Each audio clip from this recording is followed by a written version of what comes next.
Baik, di sini saya akan mendemonstrasikan trading system yang telah saya kembangkan. Ini adalah laman pertama untuk trading system tersebut, yaitu laman login. Dan untuk customer baru bisa melakukan pendaftaran terlebih dahulu. Yang pertama bisa mengisi nama perusahaan, NPWP, email, dan juga passwordnya.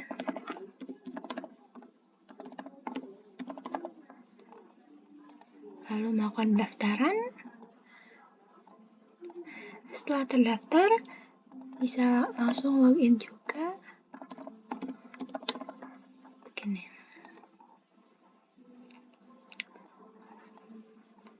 Nah, ini adalah tampilan dashboard dari customer. Di sini ada beberapa menu, yaitu form order, approval design, penawaran harga, status order, pembayaran, dan riwayat order. Nah, ini mungkin kita lihat dulu form ordernya. Ada beberapa form yang perlu diisi. Ini pertama untuk spesifikasi item yang ingin dipesan. Misalnya,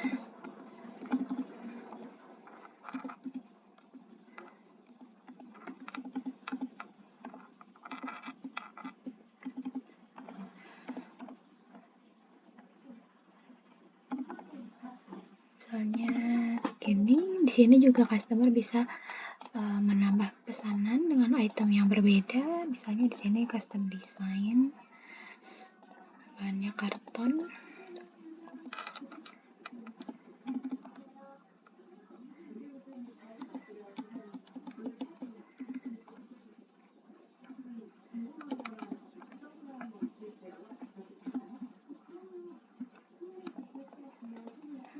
Jumlah pesanannya misalnya 20. Lanjut ke tahapan selanjutnya, karena tadi ada orderan custom, jadi di sini customer harus memilih apakah untuk desainnya ingin upload sendiri jika sudah punya blueprint sendiri, atau mau request ke perusahaan. Dan jika customer lama, mungkin bisa masukkan kode desain dari pesanan sebelumnya. Nah, untuk sekarang ini mungkin upload desain ya.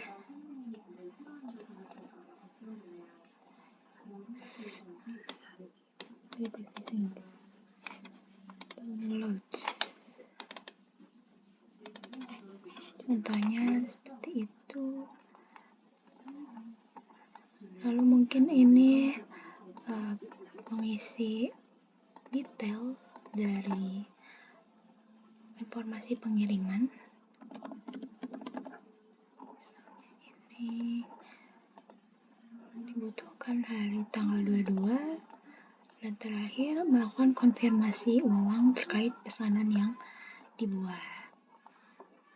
Ini referensi desainnya, dan submit orderan. Setelah itu, customer bisa mengecek halaman approval design, karena tadi ada desainnya harus dibuat. Ini customer harus menunggu admin menyiapkan preview desain untuk pesanan yang dibuat. Nah, di sini mungkin kita bisa pindah ke file admin untuk mengupload desain yang sudah dibuat.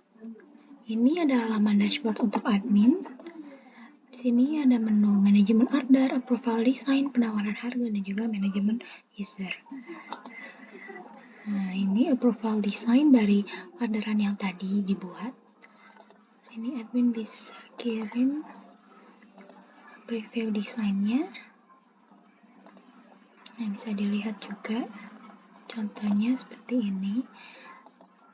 Mungkin bisa kembali lagi ke customer.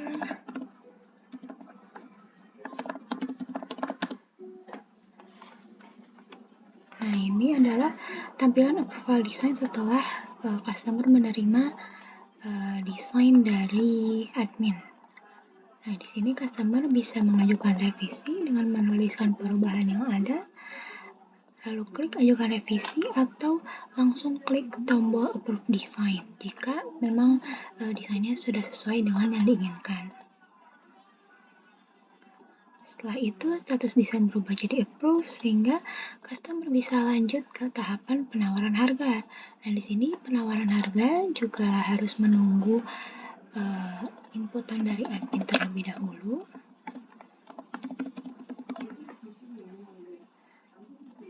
Nah, di sini admin bisa pergi ke menu penawaran harga dan menginput harga per pieces dari item yang dipesan. Misalnya ini berapa ya? Misalnya ini per pieces 3.000, lalu ini per pieces 19.000. Nah, di sini admin bisa mengajukannya, nanti akan otomatis tergenerate dokumen untuk file quotation-nya ya. Jadi tidak perlu bikin file lagi.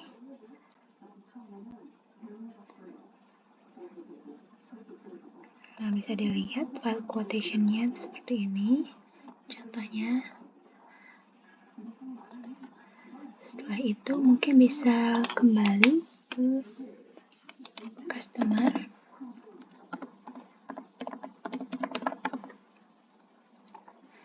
Nah, ini adalah tampilan penawaran harga. Ini adalah penawaran dari admin yang tadi diinputkan. Di sini customer bisa melakukan nego. Misalnya di sini customer ingin nego jadi 12, jadi 10.000 bisa. Dan untuk kedua misalnya ingin jadi 15.000. Nah, untuk pengajuan nego bisa klik tombol ajukan nego dan hingga tampilannya seperti ini. Selanjutnya customer tinggal menunggu keputusan dari admin untuk memfinalisasikan harganya. Nanti tampilan dari adminnya akan seperti ini. Nih, ini adalah tampilan harga yang dinego customer. Di sini admin tinggal memfinalisasikannya. Misalnya ini 12.000, ini 17.000. Set deal untuk finalisasi harganya. Jadi harga final atau harga akhir yang disepakati adalah 12.000 dan 17.000.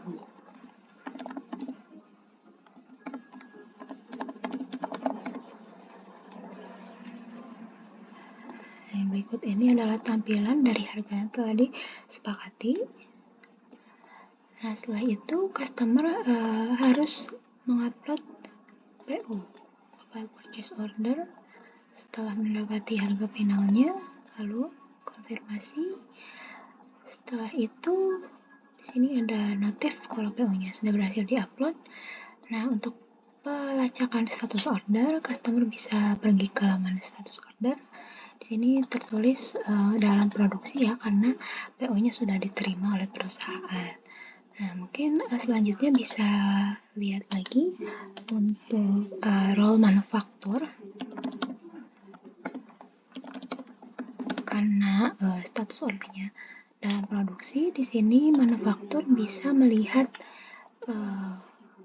pesanan yang baru saja masuk tadi. Ini pesanannya. Ini preview desain yang telah disepakati. Nah, di sini manufaktur bisa mengupdate status produksi. Misalnya jika selesai produksi, manufaktur bisa mengupdate volume dan beratnya. Misalnya di sini.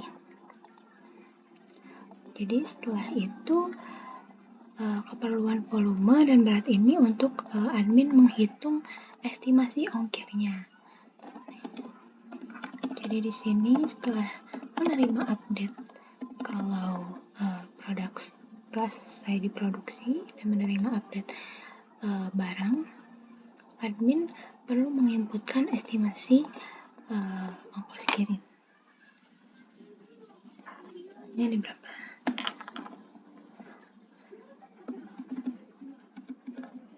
Setelah itu kirim info ongkir. Nantinya customer akan mengetahui estimasi ongkir dari status order yang ada. Misalnya di sini nih. Jadi karena untuk ekspedisi masih menggunakan pihak ketiga, jadi urusan ini di luar dari urusan perusahaan ya. Jadi untuk ongkir diurus di eksternal sistem ini. Setelah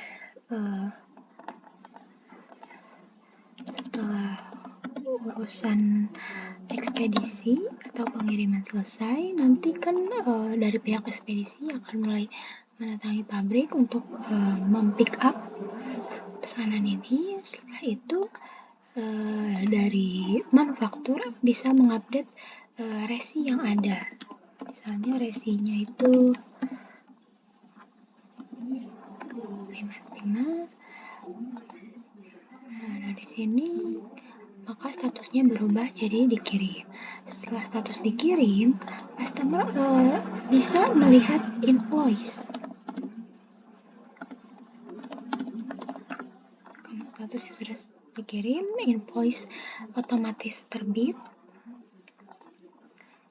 Berikut adalah tampilan untuk invoice-nya. Sini ada ID order, tag terbit, dan juga customer bisa melakukan pengunduhan dari invoice tersebut.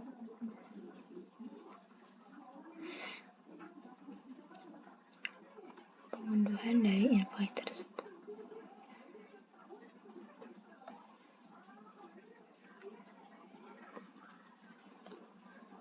Di sini untuk pembayaran juga sudah menggunakan payment gateway dari Midtrans.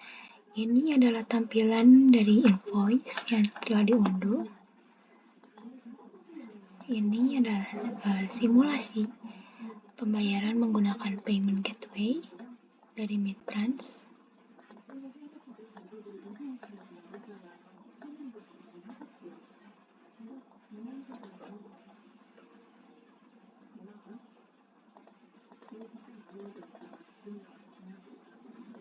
Ya, di sini customer bisa memilih metode pembayaran yang mereka punya. Misalnya di sini menggunakan bank BCA.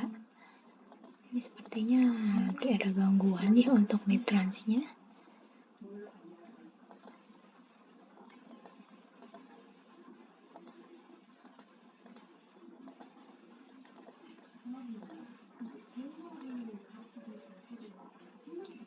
Ya, coba lagi.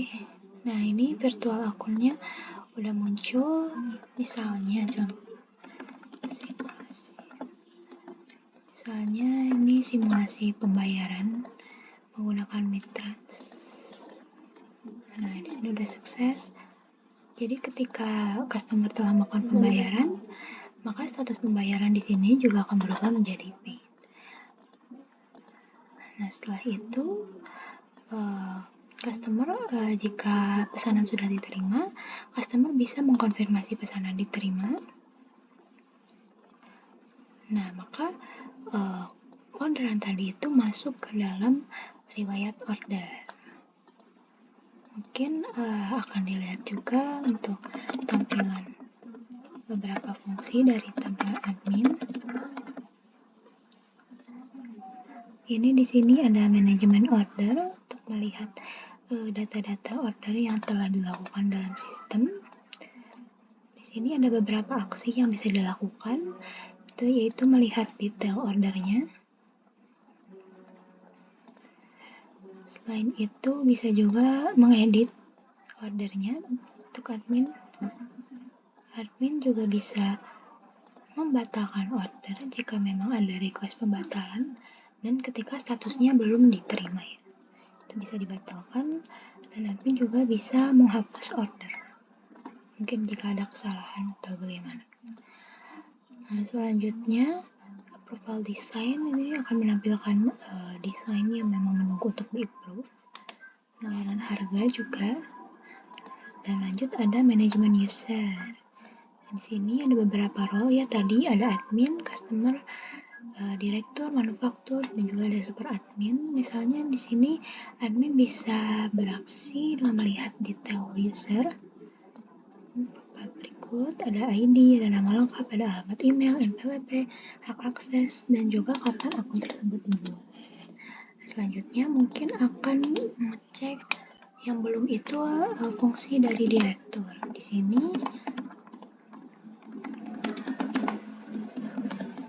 direktur di sini bisa melihat bisa melihat juga data-datanya, tapi hanya berfungsi untuk melihat, ya, tidak bisa mengedit atau menghapus. Jadi fungsinya hanya pemantauan.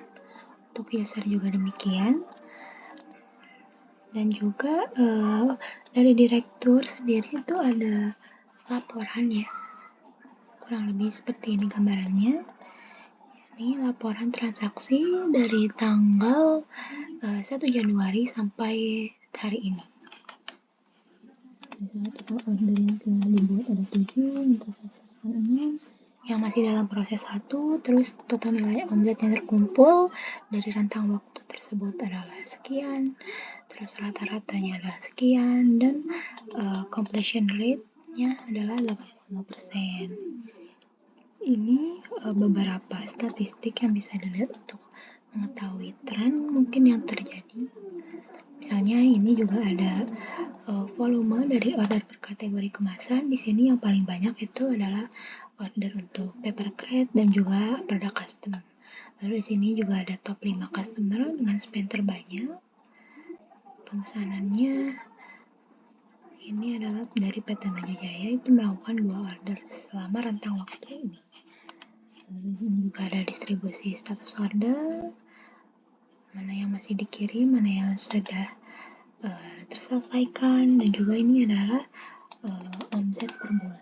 Gambarannya seperti ini. Selain itu juga bisa dilakukan pencetakan. Ya, mungkin sekian yang dapat saya demonstrasikan. Terima kasih.